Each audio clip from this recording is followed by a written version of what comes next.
Welcome to my update for the S&P 500, and I'm also going to be looking at the US macro situation. Before I start this video, please remember that I do these videos just for fun as a hobby and always speak to a qualified financial advisor before making any investment decision. So I like to look at the S&P 500 from this longer term view. And one clear trend that has been established is that before the credit crisis of 2008, the S&P 500 used to trend up at this certain gradient, but then following the implementation of new Keynesian economics, money printing in the form of QE, as well as the zero interest rate policy, we see that the gradient increases. And actually, the volatility is generally reduced compared with the old boom and bust cycles before the credit crisis. However, then when we had the corona crash and then the subsequent massive QE, where the central banks just created money out of thin air with an increase to 9 trillion, that's double the 4.5 trillion it was before. We then see the actual gradient at which the value of the S&P 500 increases steepen up even more. Now, when we zoom in a bit, this green line here, which was a yield of about 7% a year, that corresponds to this gradient that we used to be in before the extra 4.5 trillion were pumped in back in 2020. However, you can see I've got us now on this new trajectory, which is a 16% per year yield, which is the higher up blue line you see here. Now, recently we've been on this crazy run, which actually would correspond to a 41% yield per year. But myself, I think this 41% per year is too good to be true. And my general expectation is that whether we now just continue up like this, or whether we fall back down to what would be a channel, regardless, I think that this general travel is going to be a new 16% yield per year, and that really is my base case for the S&P 500. It makes sense that the S&P 500 should be doing this well, because when we look at the macro, which I'm going to come on to in a minute, things are actually looking great. Plus, you've got to remember that the US is one of the world's largest hydrocarbon exporters. It has vast hydrocarbon wealth.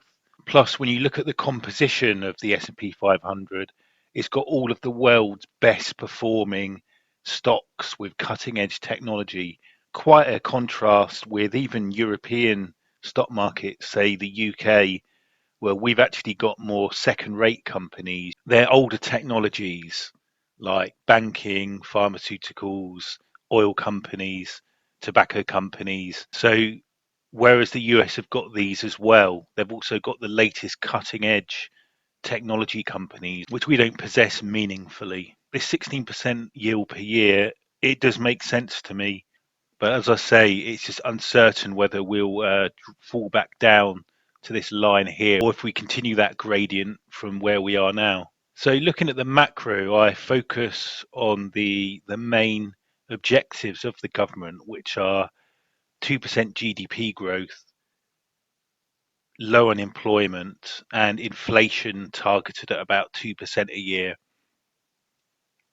with stock markets and house prices, of course, being other objectives of the government. Here I've got a long-term graph where I update this on a yearly basis. And for GDP growth, we are at a very healthy 3% at the moment. That's based on the Atlanta Fed GDP Now data. And we see that we're now on two successive quarters of 3% GDP growth year on year, which is an amazing number, actually. Certainly, the US economy is doing very well in terms of GDP growth. In terms of unemployment, that's extremely low. The latest number was 4.1%. And as you can see, is an extremely good number. The economy is doing excellent there. And then in terms of inflation, we see that the normal number was about 2%, give or take. And of course, following the government's behaviours over the pandemic, we had this surge in inflation. Now, people typically focus on the year-on-year inflation numbers, but for me, that's not very useful data because it's comparing numbers with a year ago. I try to go for more real-time numbers, So I plot here the month-on-month CPI data, which is showing a better trend. And then I package that into quarters. And from that, I actually get my estimate, which uses 2 times the current quarter plus the previous 2 quarters. Now, I think actually my estimate is probably going to be a bit wonky because it includes this kind of anomalously high number here, but it still gives us kind of a nice worst case actually of 3%, which still isn't that bad a number. But if we look at just the latest month's plot, that would extrapolate out to only a 2% inflation rate per year, putting us bang on target, as would be the case if we use just the latest quarterly number. So clearly, inflation is looking well on target. We're looking at a soft landing. However, in what is regarded by many as a political stunt to help keep the Democrats in, the Fed just reduced interest rates by half a percentage point.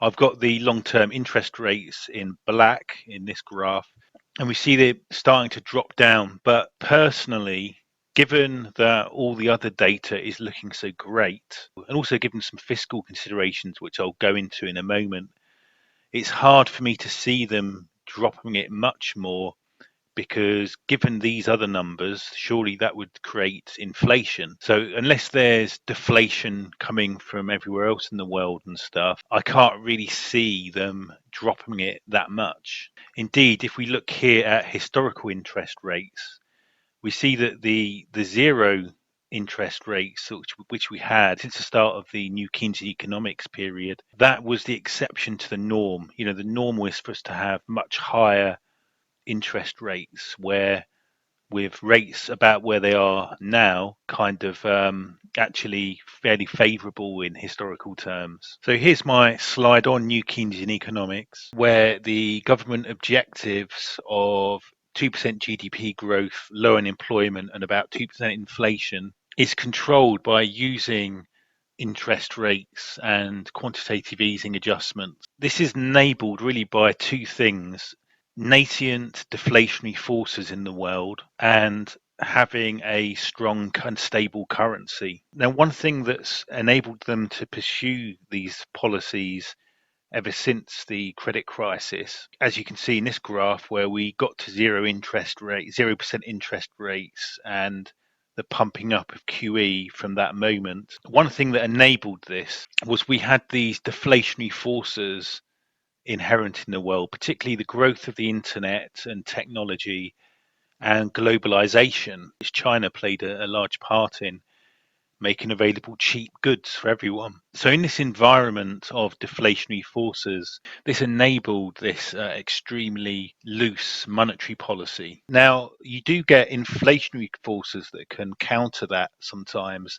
which then leads to problems. And I've been tracking that, and most of the ones from the previous years, particularly the government stimuli itself, the energy crisis we had, and more recently supply chain crisis, these have all now seemed to have faded away. With this 0.5% drop in interest rates, that's actually created a bit of a boost, I think. However, other than that, the situation seems relatively stabilized now. However, the actual strength and stability of the currency itself is important, because the moment your currency starts to significantly inflate or get debased, then this entire system would just break down. And so it's important to look at government debt and fiscal deficits. And then all of these factors kind of manifest themselves in the yield curve for that particular currency.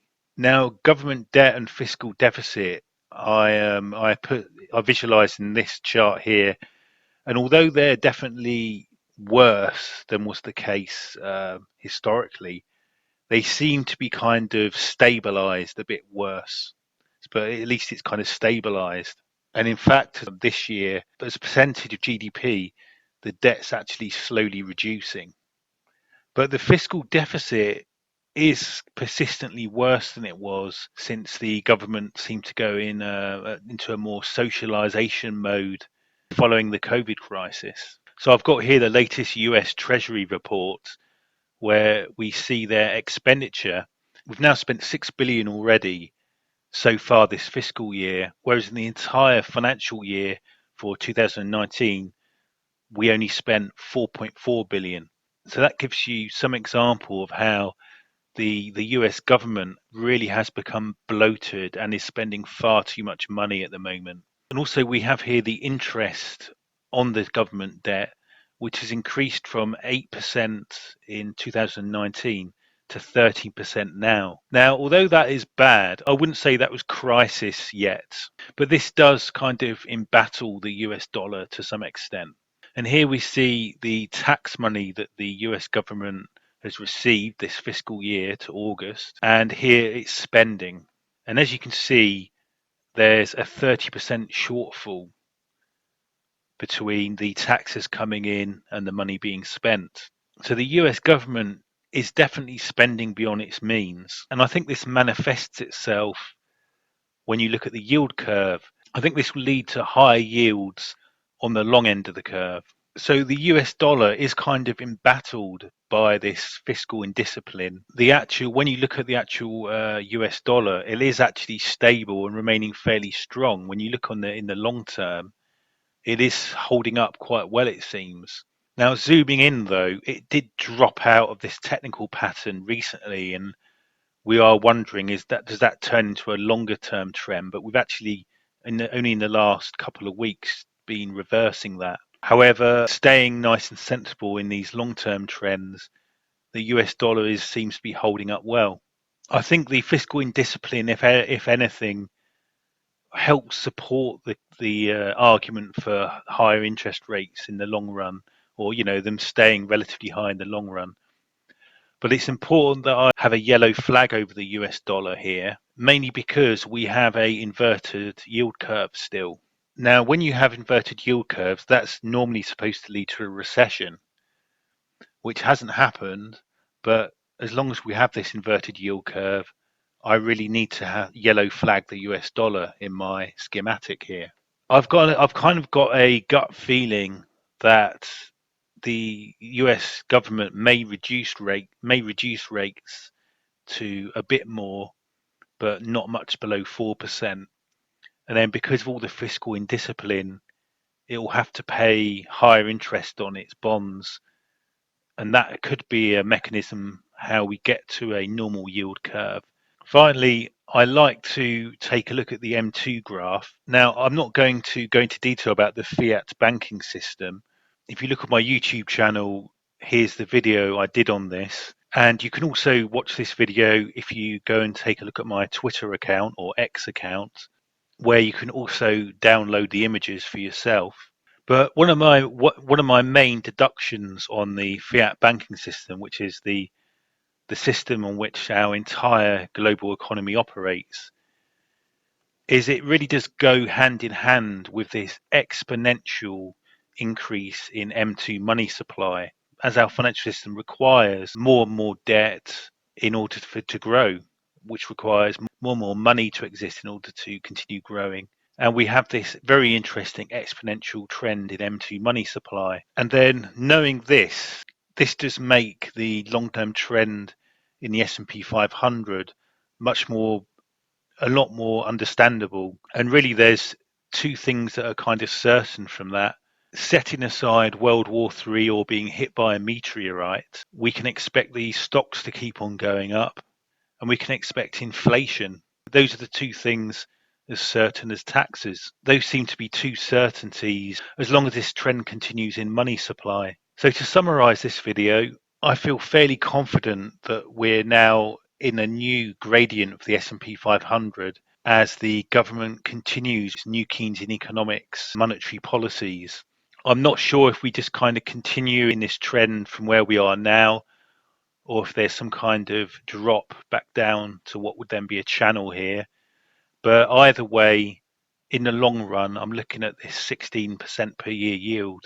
I don't find this year's uptick as believable and a 41% yield per year would be too good to be true. In terms of the macro, the US is doing excellent with 3% GDP growth the last 2 quarters, low unemployment, the stock markets and house prices doing great, and inflation now looking like a soft landing, but inflation may get challenged by the recent drop in interest rates. And given the fiscal indiscipline of the US, plus how strongly its economy is performing, I find significant drops in interest rates to be unlikely. So I hope you found that video useful. Please take it for entertainment purposes only, and I look forward to hearing your comments. I do videos like this one just for fun as a hobby. It's for entertainment purposes only. Always consult a qualified financial advisor before making any investment decision.